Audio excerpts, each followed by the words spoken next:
시청자 여러분 안녕하십니까? 새해 복 많이 받으시기 바랍니다.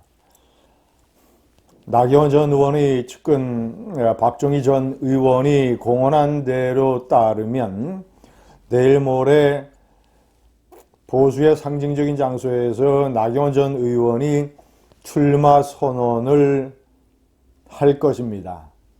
그러나 알 수 없습니다. 나경원의 장고가 점점 깊어지고 있습니다.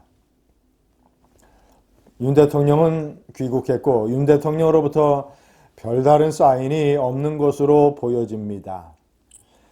장고 끝에 나경원 전 의원은 기사회생할까요? 아니면 악수를 둘까요? 손학규 전 의원은 2007년 한나라당의 대통령 후보 경선에서 3위로 밀렸었습니다. 여론조사에서 이명박 1등, 박근혜 2등. 그래도 진득하게 한나라당에 남아 있었더라면 다음번 대통령 선거에서 유력한 후보가 됐을 거라고 분석하는 사람들이 많습니다. 그러나 손학규 의원은 당시에 이른바 잠수 장고 파동을 벌였습니다. 양양의 낙산사에 가서 정념 주지 스님을 만나고 3, 4일간 그런 식으로 방황하다가 악수를 내리고 말았습니다. 한나라당을 탈당한 것이지요. 만약 그 일이 없었더라면 오늘날의 손학규 의원은 달라져 있을 것입니다. 지금 나경원 전 의원이 가장 고심하는 대목은 지지율의 추이일 것입니다.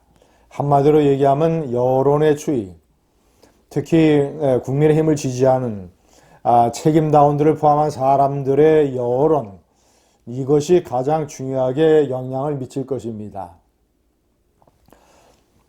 가장 최근에 발표된 여론조사들에게 공통점이 있습니다. 첫 번째, 김기현 의원이 나경원 전 의원을 1.5배 정도로 앞서가고 있습니다. 이미 역전은 오래전에 됐습니다. 두 번째, 안철수 의원에게도 나경원 전 의원은 뒤지고 있습니다. 세 번째, 결선투표 조사에서 김기현 의원은 나경원 전 의원을 상당한 표차로 누르지만 안철수하고 붙으면 김기현 의원은 지고 나경원 전 의원은 더 큰 표차로 집니다. 자, 이것은 일단 김기현 의원이 친윤계의 대표로 자리매김하고 있기 때문에 나머지 예를 들어서 안철수, 나경원 이런 후보들은 일단은 비주류로 분류가 됩니다. 그러면 결선 투표에서 2차 투표에서 비주류 표들이 만약에 모이게 된다면 주류 대표인 김기현 의원의 당선이 장담되지 못한다.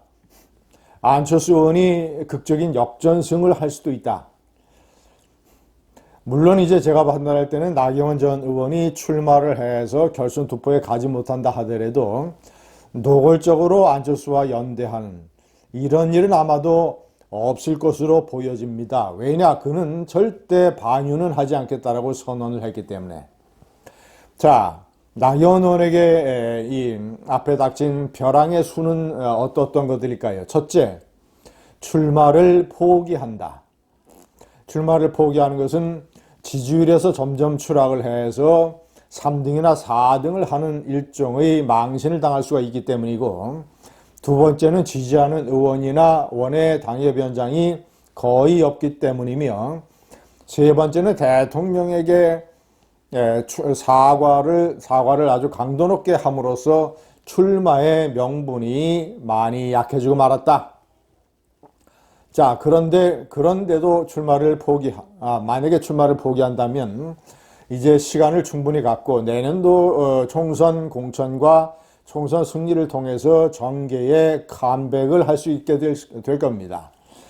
그러나 만약에 출마를 강행하게 되면 첫 번째 위기, 3등이나 4등으로 전락할 가능성이 있다. 두 번째, 그런 과정에서 윤 대통령 이 세력과 출마 자체로 인해서 거리가 멀어지고 대립각이 형성이 되고 비주류로 분류되고 하면 내년도 총선 때 공천에 장애가 생길 수도 있다.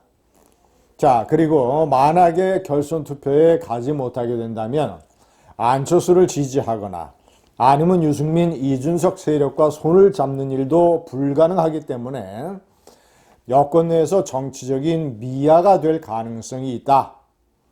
그리고 과연 어떤 명분을 내세울 수 있을 것인가? 자기가 명백하게 저출산 고위험위원회와 관련된 여러 가지 사건에서 중대한 실수를 저질렀다고 사과를 했는데 어떤 명분이 가능하겠는가? 마지막 네 번째 제가 명기를 했습니다마는 이회창 총재 시절에 비례대표로 발탁이 돼서 정치권에 뛰어든 판사 나경원, 그 이래로 삼선 의원을 거치고 원내대표도 거치고 여러 이 선거에 출마를 했던 나경원 전 의원의 정치 여정을 살펴보면 한 가지 뚜렷한 것은 그가 여권 내에 보수 우파 세력의 주류와 대립각을 세운 적은 거의 없다는 것입니다. 박근혜 대통령이 탄핵에 찬성을 했지만 그는 끝내 탈당을 하지는 않았습니다. 나름대로 선을 지킨 것이죠. 이유가 무엇이었던 간에 그는 탈당하지 않았었습니다. 이런 주류와 대립각을 세운 적이 없는 이런 나경원 전 의원의 정치 여정으로 봤을 때 이번에 완벽하게 주류와 일종의 결전 상태로 들어갈 수 있는 출마를 강행할 것인가? 저는 그 가능성이 대단히 낮다고 봅니다. 자, 그리고 계산이 나름대로 이 머리가 좋고 이런 나경원 전 의원이기 때문에 자신이 여론 지지율, 지금 안철수에 밀려서 3위로 되어 있는 이 지지율이 회복되고 반전을 하기가 대단히 어렵다는 사실을 누구보다도 잘 알고 있을 것입니다. 자, 그렇다면 어떤 선택을 할까요? 당장 지금 현재 정치적으로 체면이 많이 깎이고 나름대로 비판의 화살을 많이 받겠지만 일단 이번에 쉬고 포기하고 긴 여정을 기다린 끝에 내년에 총선으로 다시 핵심부로 복귀하는 이런 선택을 할 가능성이 오히려 높지 않겠는가? 출마의 조건은 여러 가지로 악조건입니다. 사면 초과입니다. 뭐 하나 희망의 빗줄기가 보이질 않습니다. 그런데 그런 일을 할까요? 박종희 전 의원의 얘기는 혹시 일종의 위장 전술, 블러핑이 아니겠습니까? 이런 생각도 해봅니다. 정치는 생물이어서 무슨 일이 벌어질지 모르지만 장고 끝에 악수를 둔 손학규의 재판, 손학규의 전철을 따라가기는 나경원 전 의원은 힘들 것입니다. 감사합니다.